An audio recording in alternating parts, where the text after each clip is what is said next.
Get me out of this house. When I passed on Granny's desperate plea to my brother David, he exploded in anger, turning as red as a tomato. Then take her yourself.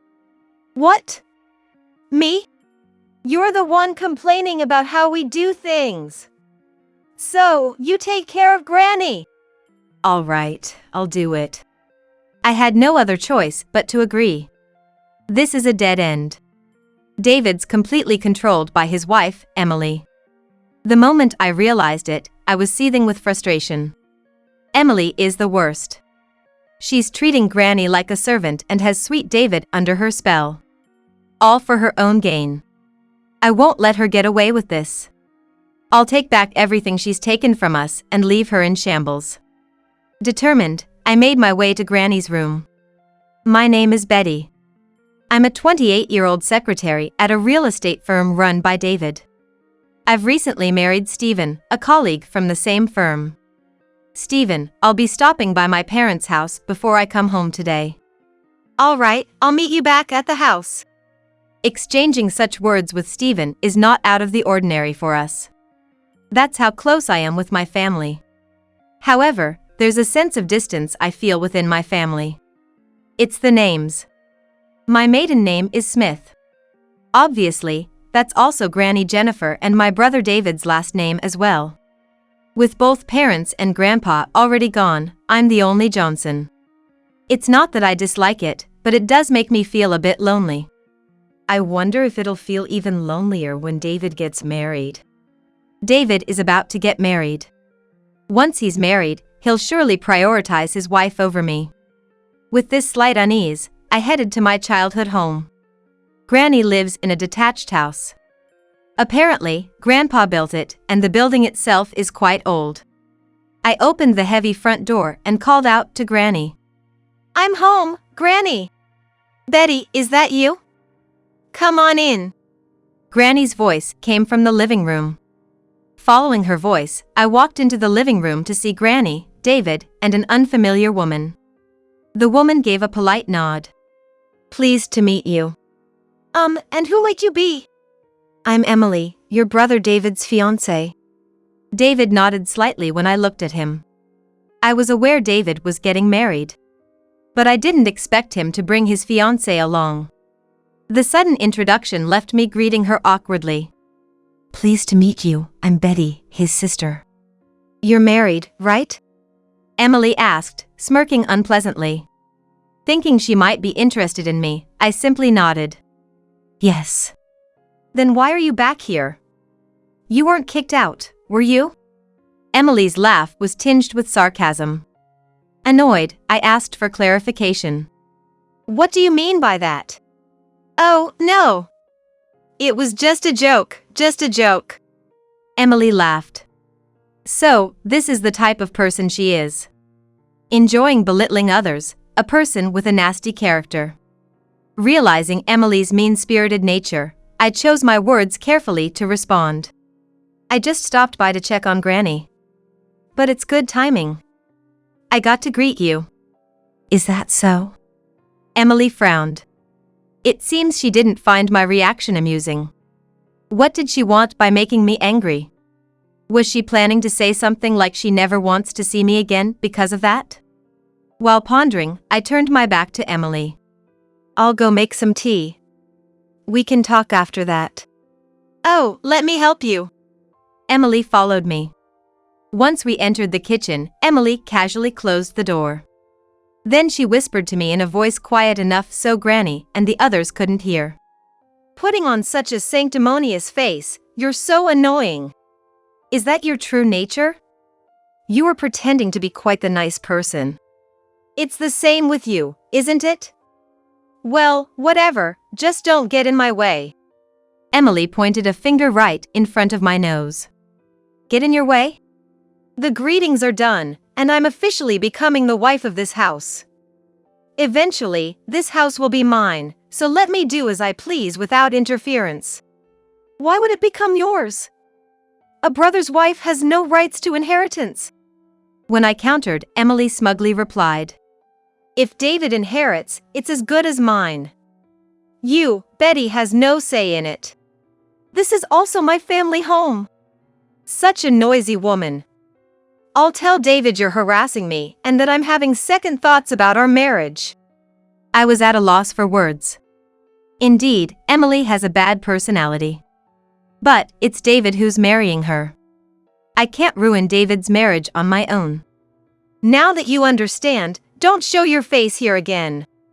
I had no choice but to nod to Emily's words. Half threatened by Emily, I began to visit my family home less and less. Since I used to stop by almost every day, both Granny and David were worried about me. Work has just gotten busier. I made up excuses like that. I kept hoping that David would see Emily's true colors.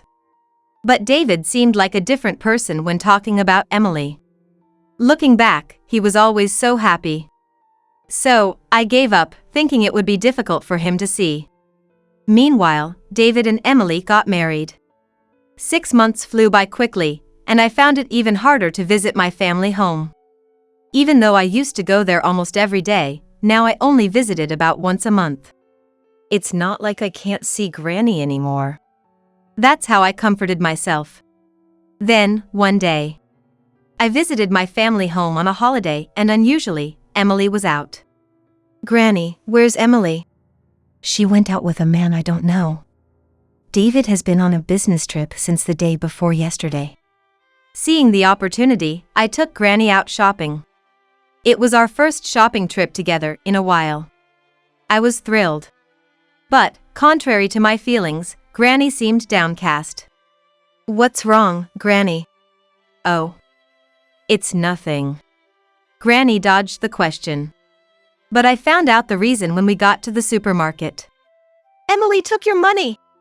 No, it's not like that. Emily is just managing it for me.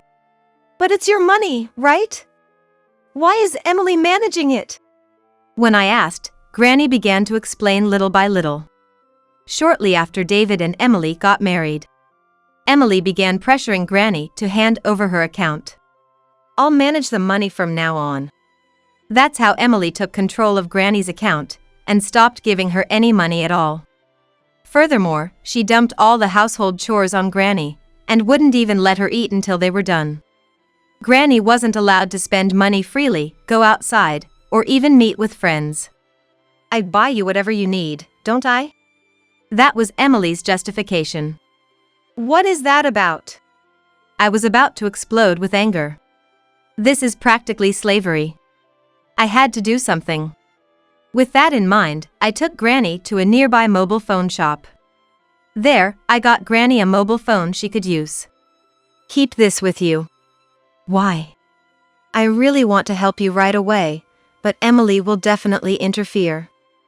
So, for now, think of this as a lucky charm. I taught Granny how to use the mobile phone. That's all I could do for the moment. I needed to prepare various things. My mind was filled with thoughts of Granny.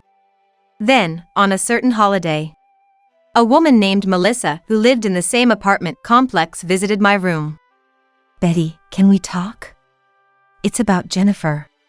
Melissa started like that. She was an old friend of Granny's, and they used to meet regularly. According to Melissa, she hadn't been able to see Granny recently. I even tried visiting her house earlier. Earlier, Melissa had gone to see Granny for a particular reason. But Emily came out and drove Melissa away. She's the worst. She dumps all the housework on me, and she's always out having fun. She's too busy harassing me to have any time to see you. That's what she apparently said. That's exactly what Emily has been doing. Hearing Melissa's story, I was utterly furious. Also, when I was leaving, I caught a glimpse of Jennifer, and she looked much thinner. Her complexion was bad too. You should really take her with you. It had only been a few weeks since I last saw Granny. What happened in this short time? I immediately called Granny's mobile phone. Right away, I heard Granny's screaming voice. Help me, Betty! Get me out of this house! The moment I heard that, I rushed out of the house. Jumping into my car, I headed for my family home. Granny! Are you okay? Shouting at the entrance, a surprised David came out. "What's all the fuss about?" "David, the thing is..." I spilled everything Emily did to Granny to David. But David just frowned and ignored it. "Emily wouldn't do such a thing." "You're mistaken." "But Granny said get me out of..." The moment I said that, David's face turned red as he yelled at me. "Enough! Then take her in yourselves." "What? Me? You have a problem with how we do things, right? Then you take care of Granny." "Yes, I'll take her in." I had no choice but to agree. It's hopeless. He's completely under Emily's control. Realizing that, I was so frustrated I could hardly stand it. Emily is the lowest of the low. She's treating Granny like a slave, and has sweet David under her thumb. And she does all this just to benefit herself. I'll never forgive her. I'll take back everything she's taken from us and leave her in shambles. With my resolve set, I headed to Granny's room. As I opened the door, Granny came rushing out. "Thank you for coming." Granny was in tears. As I hugged her, I realized she had become shockingly thin. "Granny, are you eating properly?" "Yes, I'm fine." Contrary to her words, the sound of Granny's stomach rumbling could be heard. Hearing that, I told Granny. "Granny, come to my house. Let's eat till we're full together." I took Granny's hand and led her out of the room. Heading to the entrance, Emily was waiting for us. With a displeased look, Emily said to me, "Are you really taking her?" "I've been patient until now, but I can't take it anymore. You'll be troubled without access to Granny's pension, though." "I don't know what you're talking about, but leave the payment for the care I've provided." Emily stretched out her hand. Demanding money at this point. She really has some nerve. Ignoring that, I brushed off Emily's hand. "You must be satisfied now, driving Granny out.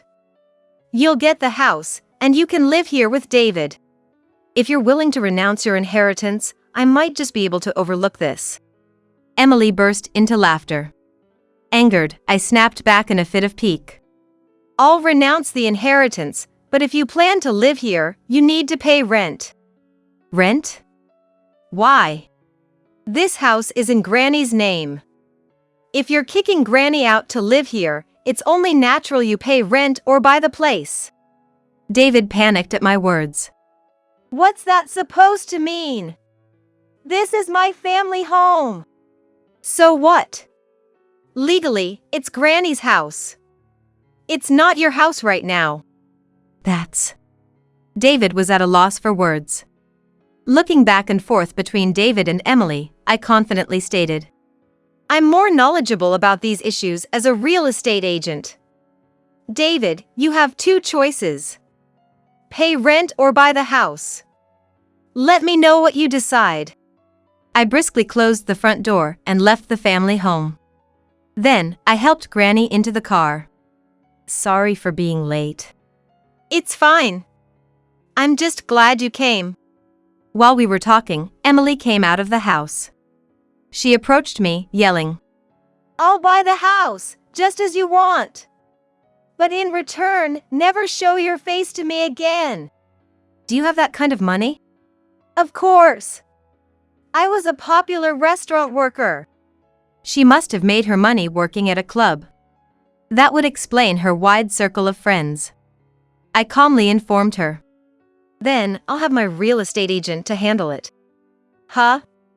Are you planning something sneaky?" Emily glared at me. "It's necessary for a fair sale." "Fair sale? You should sell it for less at times like these. Pay back for the care I've provided," Emily shouted, pointing at Granny. However, I responded as calmly as I could. In family home sales, if it's sold below market value, it can be considered a gift. Then, you'd have to pay a gift tax. But...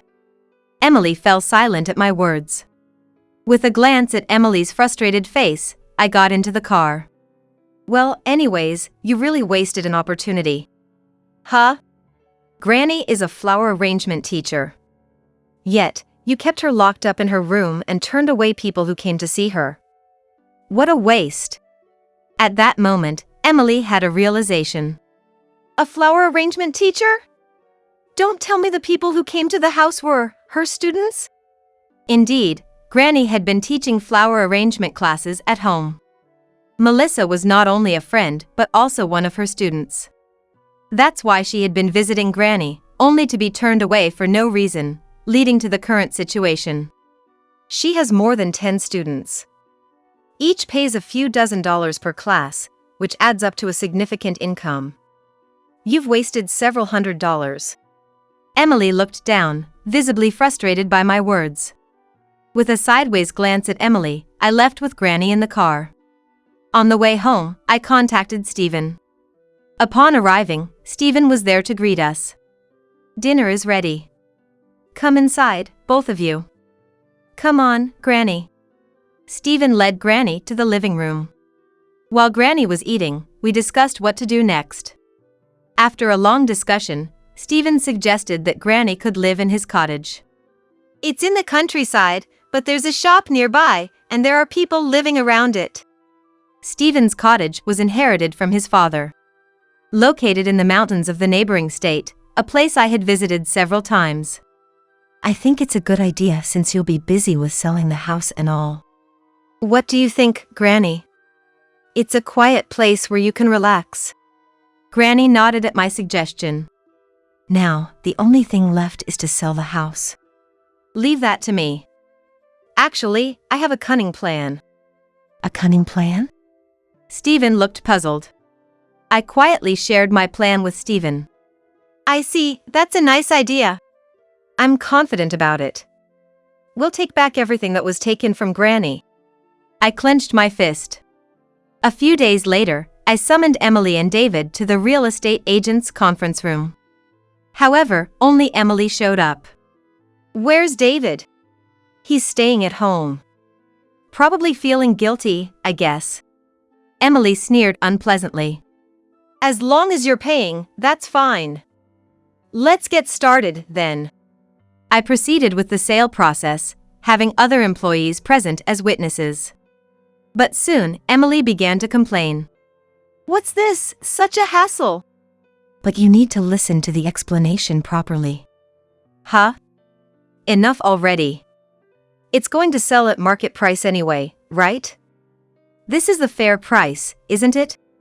Emily asked one of the employees nearby. The employee quietly nodded. Then, this is fine. But there are still detailed explanations. So noisy. I said it's fine. Eventually, Emily barely glanced at the contract. She just checked the selling price and signed. Then, asking an employee to handle the title transfer, Emily quickly stood up. Well, take care of the rest. I have a date with my boyfriend. Boyfriend? Ah, never mind. Emily covered her mouth in an exaggerated manner. I glared at Emily and pressed on. Didn't you just say you have a date with your boyfriend? Why would I say that? I'm married. Seeing my gaze, Emily suddenly became angry. If you're going to make strange accusations, I'll sue. I'll even complain to your company. I'm sorry. Humph. Good if you understand. By then, Emily left the conference room with a triumphant look on her face. Just you wait. Even if you come crying and apologizing, I will never forgive you. I barely held back my laughter as I saw Emily off. About a month after that contract, Emily stormed into the company. Hey! Bring that woman out here! Emily was causing a scene at the company's reception. I hurried over to where Emily was. How may I assist you, ma'am? Don't ma'am me. What is the meaning of this? What seems to be the problem? I asked with a forced smile, prompting Emily to raise her voice even more. My money keeps disappearing. And it's being withdrawn under Betty's name. Bang. Emily slammed her account statement on the reception desk. I took a quick glance at it. Then, with a malicious smile, I informed Emily. I don't see any problem. Why do I have to pay you? I've already paid for the house purchase. Indeed, we had received the lump sum for the house a little while ago. But the withdrawal she was talking about was something else. Seeing as she didn't understand, I explained to Emily in detail. That would be the leasehold fee. Leasehold fee? What's that? It's the fee for renting the land, also known as ground rent. Actually, the land that Granny's house is built on belongs to me. Not that I owned it from the start. When I started working, I found out my family home was built on leased land, so I went out of my way to buy it. This way, you won't have to worry about eviction should anything happen. That really helped me. I've been worried about it for a long time. Talking with Granny like that is also a fond memory. That aside, I pressured David and Emily to purchase the house. But I never said it included the land. Of course, I properly explained this to Emily at the time of the sale. However, Emily was too impatient to listen to my explanation. I expected this to happen, and she perfectly fell into my trap. As I was smiling, Emily, with an enraged expression, shouted at me. This is fraud! I explained during the contract signing. And it's also clearly stated in the contract. Though, I must admit, the leasehold fee is quite high compared to the market. I smiled, and Emily bit her lip and retorted. Charging more than the market rate is fraud. No, the leasehold fee varies depending on the local situation. It's determined by the agreement between the lessee and the lessor. You agreed to my proposal, didn't you? When I asked, Emily shook her head. I didn't know anything about it. You said this is fine at the time of signing, didn't you? That's, well. Even Emily seemed to recall something at that point. I looked firmly at Emily, who was avoiding my gaze, and quietly stated. That's the situation, so please continue to pay the leasehold fee. Don't joke with me. This is the same as paying rent. That's your problem, isn't it? It has nothing to do with me. Remember this! I'll definitely sue you. Emily ranted. She grabbed the account statement she had slammed down and turned her back on me with a swirl. Since we have an agreement based on an official contract, complaining won't change anything. Moreover, if you default on the leasehold fee, we will file a lawsuit for eviction. Shut up! I don't care! If it comes to a lawsuit, be prepared for enforcement to eventually take place. As I said this, Emily fled like she was escaping. I couldn't stop laughing.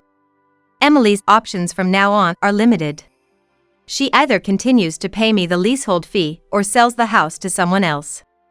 While fighting in court is not entirely out of the question, it's not a realistic option. In any case, none of these options benefit Emily. But this isn't the end. We're going to get Granny's money back, too. I braced myself for what was to come. That night, I went to David's house with certain documents in hand. When I rang the doorbell, David answered. What? Betty? It's been a while. I need to talk to you. While we were talking, Emily burst out from the back. What are you doing here? Emily stamped her feet in frustration. I glared at Emily and said firmly. I have something to discuss. If you refuse, we'll just have to go to court. Court? I've checked Granny's account records. There were frequent withdrawals, but they weren't made by Granny. Emily remained silent at my words. I looked at David and asked. Emily has been using Granny's money. There are witnesses too. What will you do? Okay. Come in, let's talk. At that moment, Emily shouted. Don't listen to her. Shut up! It seemed David had his suspicions. Inside the house, I laid out several documents in front of David. These are the bank records.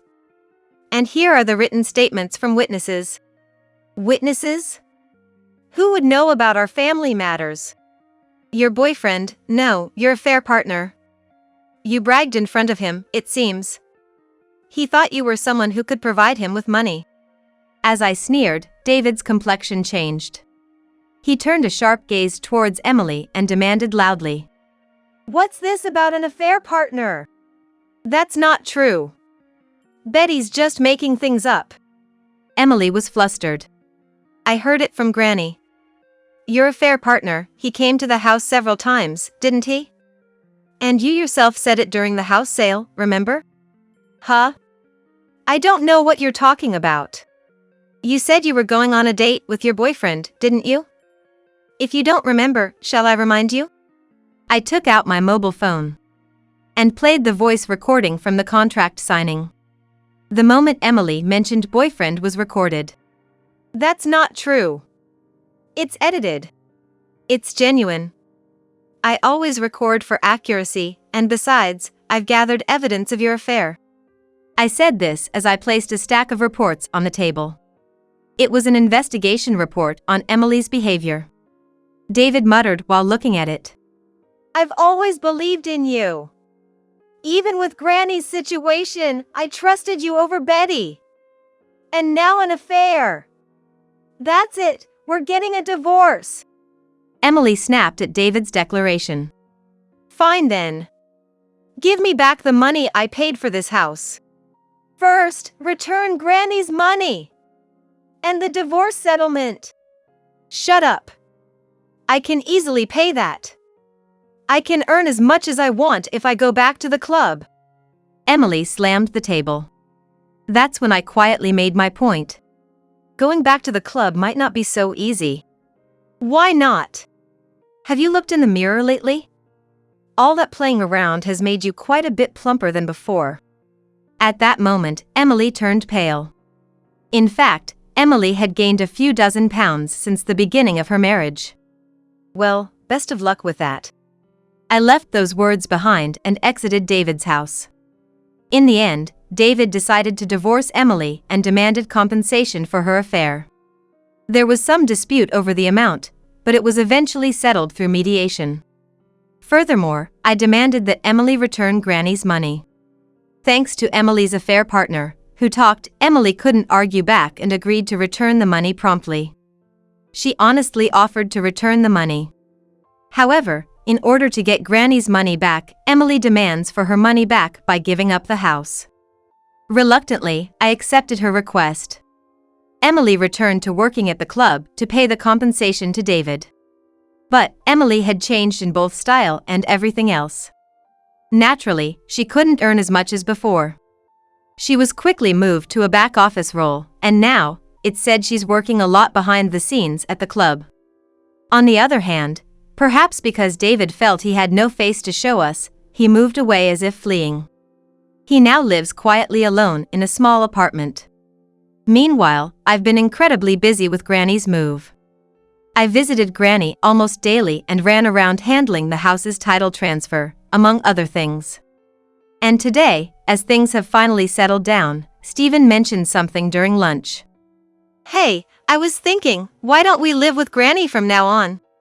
It goes without saying that I immediately agreed. I plan to discuss it with Granny today.